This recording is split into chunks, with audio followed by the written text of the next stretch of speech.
Your church is an excellent place to become involved in the community. A really great place to start is in your youth groups.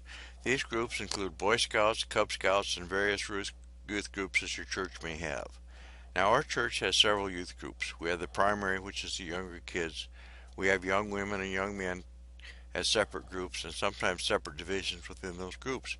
It takes a lot of manpower and woman power to handle all of these activities.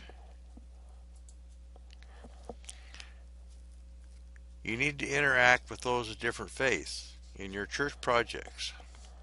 You can invite the youth from different faiths to be a part of your church and youth activities.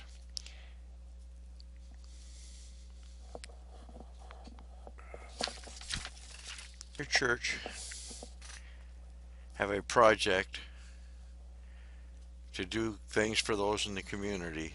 Invite those that are not members of your church to participate.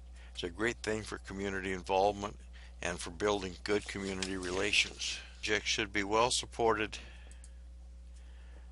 by the church and by the members.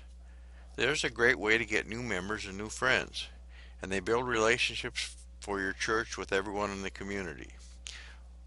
One of the things everyone has a right to is their own beliefs. Members of another faith have the right to believe any way they want to believe. You don't need to put them down because of what they believe. If they ask what your beliefs are, explain your belief and let it go at that. Any worthwhile church becomes an integral part of any community by its involvements and by its actions. The best example I know of church involvement in the community is the worldwide involvement of the Church of Jesus Christ of Latter-day Saints. They are involved in community activities worldwide. They have a reputation greater for disaster relief than that of the Red Cross.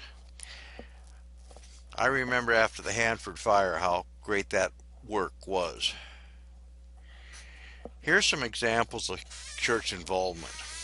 I remember after the Hanford fire here in Benton City that the LDS Church did more for the people than the Red Cross. We had members of the LDS Church from all over eastern Washington come to help people out. There was no discrimination between members and non-members. It was just a job that had to be done.